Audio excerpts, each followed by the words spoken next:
Welcome to Firearm and Personal Safety Training. My name is Nathan.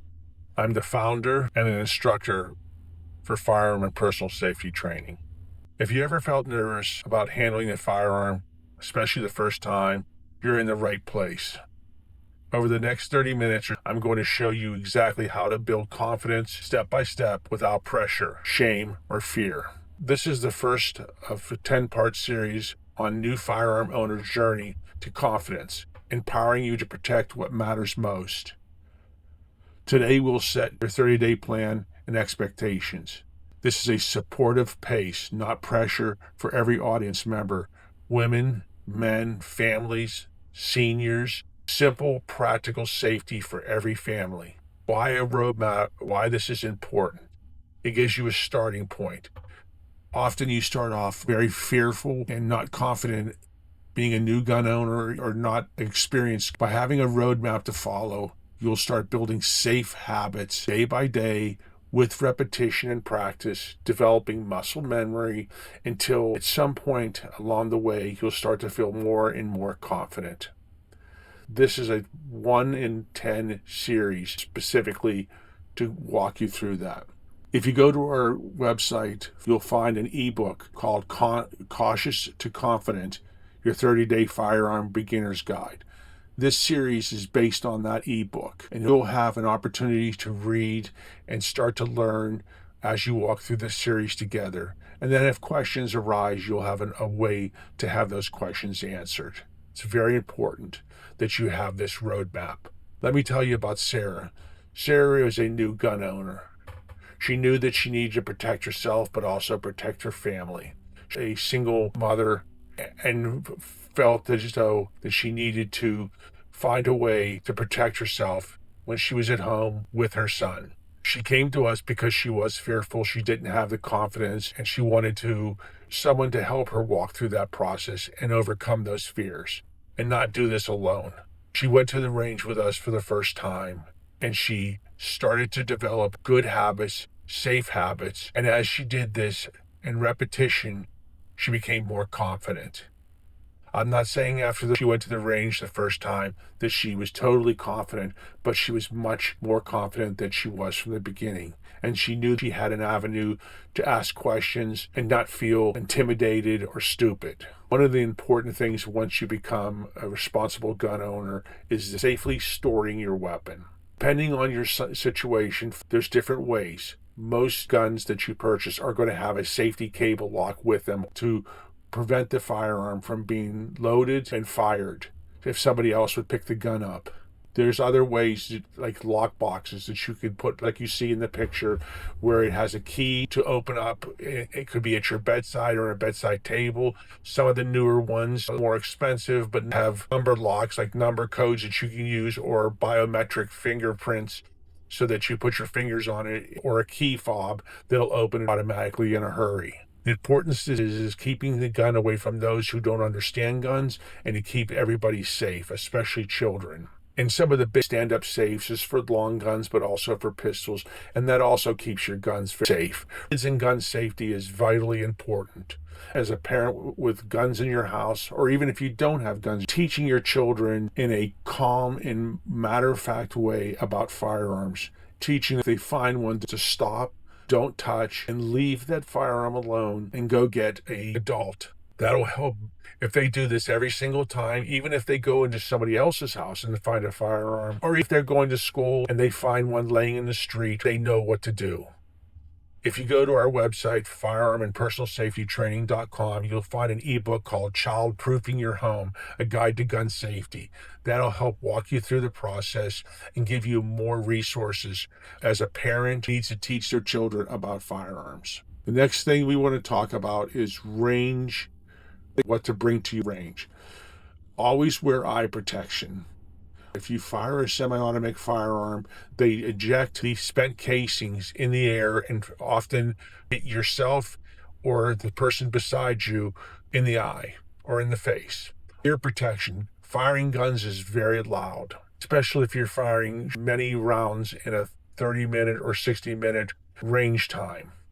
Not only are you firing, so are others around you. Wearing the hearing protection will protect you for the long run of over and over listening to loud sounds being fired and damaging your hearing. Another important part of range etiquette is range safety rules. They're frequently posted before you get to the firing area. Know those rules, read them, know that the safety announcements, when to fire, when to stop fire, when it's safe to, especially if you're on a range with other people, and to go check their targets, putting your weapon down, not pointing at anybody, and know the range is safe for you to go check your target, make adjustments, and go back and wait for the next range announcement. It's very important during all of this that you do your muzzle awareness, knowing where your muzzle is being pointed, and trigger discipline. Not putting your finger on the trigger is vitally important so that you don't have accidental discharge of the weapon. So it's important that you pay attention to that and that you keep your finger off the trigger. What to bring with you to the range. The first range visit, you should know that you need to bring your ID. It's important that you bring your ID because they're going to ask you for that. They keep records of everyone who's ever been at their firing range. And even if you go to a state range, that there may not be a person there to go over this with you. The range rules are posted, but there's also a sign-in book to sign that you've been there so they know who's all been there. If there was an accident, you should bring waters and snacks so you can replenish yourself as you go through it, depending on how you're going to be there. If it's outdoors, it might be hot, and you don't want to be thirsty or hungry while you're trying to learn new process. Expect a safety briefing, especially on indoor ranges. You'll have a safety officer who, they'll come to you and talk to you about safety and talk to you about the range rules and also the range call-outs. And it will also give you an opportunity to ask questions and feel comfortable and confident to not feel as though you're asking something stupid. And they can almost anticipate what you're going to ask. Important thing is not pressure, just progress. We're here for a new gun owner, or maybe you haven't fired in a long time and you just want a safe place to grow your confidence in using the gun and safely handling it. This all comes through building safe habits and through repetition. We're there to present all this to you in a calm and encouraging manner, which will lead to a safety and growth. Another aspect of new firearm ownership is dry fire practice. It means is you're firing a safe weapon that is unloaded and aiming and pulling the trigger and building the habits and building the muscle memory of doing that. The important part of this is, one, making sure the gun is safe and making sure the gun is empty. Pulling the magazine out, making sure the magazine's empty, and then racking the slide back and checking and making sure that there's not a round in the chamber. By doing so, you're making the firearm safe. And then, as we talked in the past, is knowing where the muzzle is, where it's pointed in a safe direction, and keeping your finger off the trigger until you've got your target on sight. And then you can put your finger on the trigger and gently pull back on the trigger. And teaching family members about what you're doing so that they're aware and they're not startled. Doing this day after day with a little bit of time, you're going to build muscle memory. You're going to build safe habits from checking that weapon. Even though you just put it down, you know when you pick it back up, checking one more time, make sure it's empty before you continue with your dry fire practicing.